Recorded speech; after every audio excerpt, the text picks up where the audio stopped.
everyone, welcome back to the Davis Family channel. Today I have no Ziah because for the first time ever she is at my mom's house for the day, which is amazing, so I could sit down and film some videos. So today I'm going to be sharing with you my breastfeeding journey. I swear I had the most complicated journey ever, and I think that just really speaks to women in general, new moms in general. Breastfeeding sounds like this really easy thing that is just going to come so naturally because our bodies were made to do it, but in reality so many women struggle with low milk supply or their baby not latching.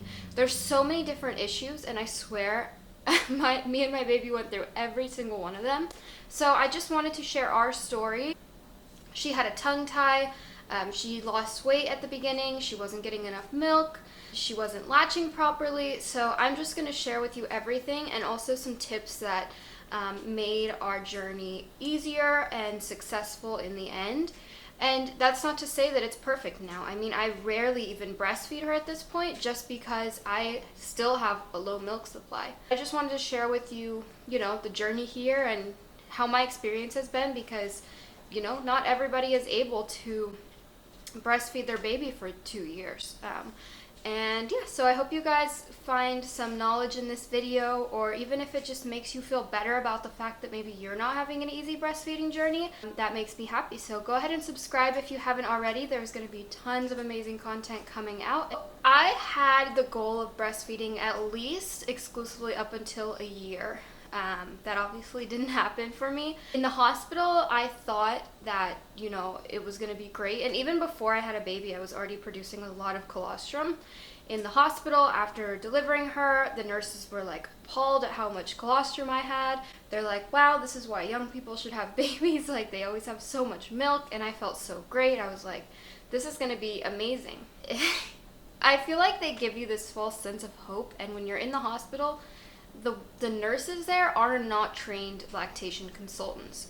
So they were looking at the baby's latch and saying, wow, she's latching great. Like, she's doing great. Your baby is like an expert right off the bat. When in reality, her latch was all wrong. Your milk doesn't come in for, I think, 2 weeks after, and it doesn't regulate fully until 12 weeks postpartum. But they gave me this really false sense of hope, and like everything was, going perfect. And it wasn't until I actually met with a lactation consultant maybe 4 weeks postpartum that I realized there were all of these issues. Let me fast forward. We had our appointment, follow-up 3 days postpartum, because we left the hospital the day after I gave birth because I didn't want to stay there. And at that doctor's appointment, everything seemed fine. Babies typically lose up to 1 pound after a birth. And she had done that, and that was expected, so there were no concerns there. However, at about 2 weeks postpartum, my baby was always fussy. She could just eat for hours, and cluster feeding is totally normal. Your baby is going to be on your boob like 25 hours a day. I know there's 24 hours in a day.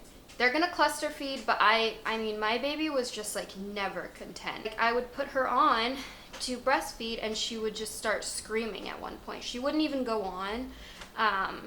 And so I made a lactation consultant appointment because I was so committed. I really wanted to breastfeed. Went to the lactation consultant appointment, and this was 3 or 4 weeks postpartum, and checked her weight, and she still had not gained any weight. She was still stuck at like 1 pound below her birth weight, which is not normal for that far postpartum. And so we did like a weighted feed. So basically they would weigh the baby before and after eating. And I think she took in a total of like 0.1 ounces. Like she just wasn't able to get milk out. And they had me pump also after and see how much I was producing. And I got like 2 ounces on each side, which is a lot at that point. 3 to 4 weeks postpartum is a lot of milk. They realized, okay, your baby doesn't know how to transfer milk well, which is, transferring milk is like effectively pulling it out of your boob. The lactation consultant is trained to assess tongue ties. So she looked at her tongue tie, realized she had a tongue tie, a pretty severe tongue tie, and also she had laryngomalacia, which is basically where they have like a underdeveloped voice box. There's like a little, I don't even know exactly what it is, but it makes your baby really loud. So like when she would breathe, it'd be like, it sounded like really scary. Everybody who met her would be like, oh my God, is she breathing? Is she okay? And when she would eat, it would be even louder. And laryngomalacia can contribute to poor latch and just not being able to eat well. So we found out at that first appointment she had laryngomalacia and a tongue tie, and so our first step forward was to get the tongue tie cut.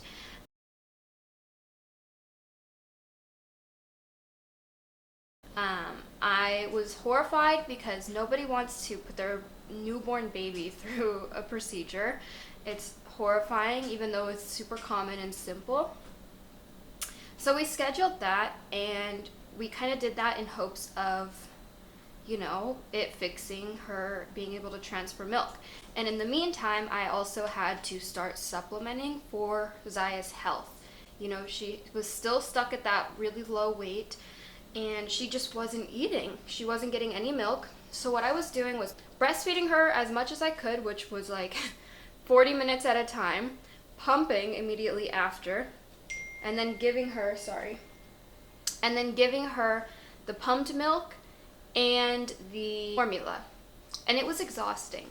I felt like my whole life just consisted of keeping my baby fed. That was like the only thing I did all day, and it was around the clock, and it was just exhausting. After that first lactation consultant appointment too, I should also note that we also tried a nipple shield, which was incredibly helpful until we realized that she also wasn't transferring milk with a nipple shield. And then we also had the issue of weaning her off the nipple shield, which took me 2 weeks on my own of just lots of skin to skin and just trying to constantly put her on my nipple with no nipple shield on it. So I would just be wary of nipple shields and realize that they're not a long-term solution. They are supposed to be a short-term solution, especially to fix something like a tongue tie or something like that in the meantime. My mom is sending me pictures. It's so cute. But I miss my baby. It was around the clock feeding. Like I was making so much milk even though I was pumping all the time. And you have to understand that pumping, the more you pump and the more you're breastfeeding, the more milk you're gonna make, because it's all like supply and demand. So I would like wake up after 2 hours and my boobs would be like engorged and leaking everywhere. And now looking back, like I miss those days because I had so much milk. We had a few follow-up appointments with the lactation consultant, and I found the most amazing lactation consultant, and I think that's really important in your breastfeeding journey if you're struggling, is to find somebody you connect with. I've had 2, and my second lady, I still talk to her, and we don't even see her. We haven't seen her in like 2 months. We were basically just working out a plan of like supplementing and doing weight checks every week for her. And I joke that she became my, like, Ziah's new aunt because she was like the only person Ziah had ever really met because of COVID. So it was a really long and stressful few weeks of breastfeeding and pumping and giving her formula. And I was really sad about giving her formula because, not that I think it's bad, I don't think formula is bad, but I was just so, there's this weird like hormonal thing about breastfeeding, I feel like, for a lot of women, that you just feel like so down on yourself when it doesn't work out perfectly for you. Probably after our third consultant with a lactation consultant, I got a little bit lazy. I got really busy with working, and I just started giving her a lot more bottles and breastfeeding her a lot less, just because it was easier. My boyfriend could help me feed her, and it took a lot of that pressure off. And I was still pumping, but not nearly as much as I should have been. I was only pumping like 3 times a day, not even pumping overnight. I would like sometimes breastfeed her overnight, but then I would have to give her a bottle afterwards, and it killed my supply. Now, another thing that killed my supply on top of that was that I started taking fenugreek to try and up it, in addition to pumping more and breastfeeding her more after I realized that I had no milk left. So I took fenugreek without asking my lactation consultant, and that made me have no milk. Like when I kind of killed my supply by getting lazy, I would pump like 2 ounces on each side, 1 ounce on each side, depending. And when I started taking fenugreek, I would get nothing. Not even like half an ounce. And it was just really sad for me. Like, I cried about it, and, you know, I was just like, wow, I did this. Like, this is my fault. I got lazy, and, you know, I just found it so much easier to just give her formula. So I went to the lactation consultant, and it was weird because I was honest with her, but not fully. You know, I didn't tell her to the extent at which I was pumping, like how much was I breastfeeding and how much was I doing this. And, you know, I think that just goes to show how, like, guilty you can feel about it, and how there's, like, such a, like, sadness that you feel that you don't even want to admit it. I wasn't being truthful about the extent to which I was, you know, giving her formula. And I told her I had really low supply, and so she recommended Legendary Milk supplements, which I took Liquid Gold and Pump Princess.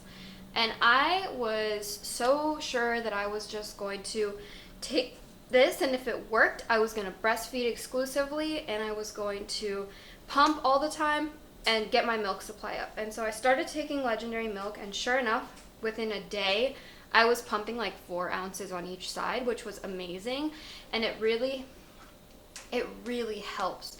I had tried to get my supply up on my own just by pumping like all day and breastfeeding as much as I could, and nothing was working, which I think it leads me to believe that I did have a low supply, not due to my own negligence. Breastfed her kind of exclusively for a few days, and then I just realized, like, it was so stressful. Nobody could ever feed her. I couldn't just put her in the swing and let her drink her bottle, which she loves to do for some reason.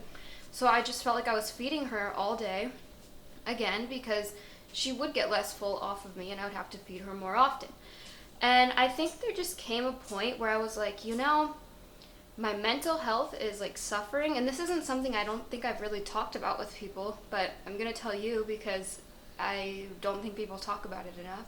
But there came a day where, you know, while I was so happy that I was able to feed my baby myself, it was just stressing me out. The thought of, one, like, what if I have to leave her with someone for a day? 2, like, all I do every day is feed her. And so I just kind of made the decision, like, you know, I'm going to take all the pressure off of myself when it comes to breastfeeding, and just realize that my baby is now a chunky baby, and she's fully healthy and gaining weight, and that if I give her formula or if I give her breast milk, it doesn't matter. She's going to be healthy, she's going to grow, she's going to get everything that she needs. So I took all the pressure off of myself, and right now, like, what I do is I give her formula, and when I want to breastfeed her and have like a bonding moment with her, then I do it, and I pump every 3 hours and get as much milk as I can and give her a bottle of breast milk whenever I can.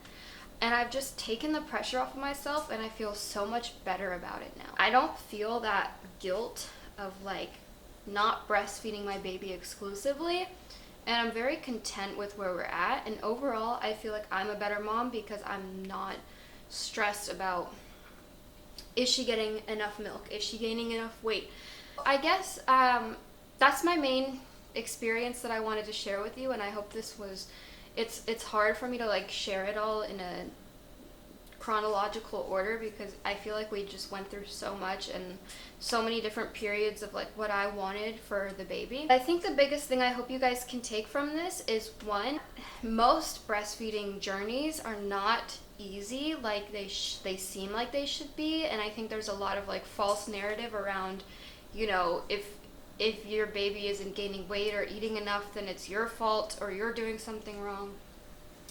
And also, too, just like if you're struggling and it's really impacting your mental health, I think you should, one, see a lactation consultant, and 2, you know, just understand that whether you're breastfeeding or you're formula feeding, your baby is healthy and happy, and at the end of the day, when they're 12 years old, they're not going to say, Mom, like, why didn't you breastfeed me? That's so wrong. Like, I can't believe you didn't breastfeed me. They're not going to remember it, and they're not going to care. They're going to care that you kept them fed and you kept them healthy and that you loved them and kept them safe.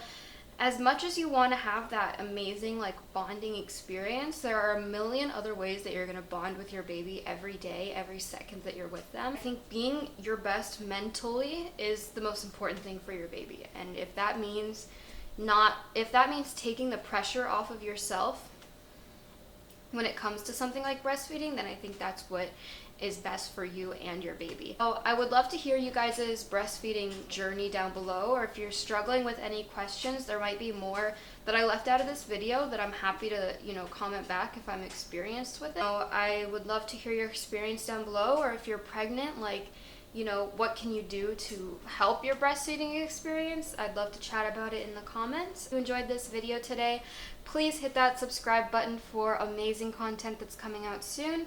Thank you guys so much for watching, and good luck on your breastfeeding journey.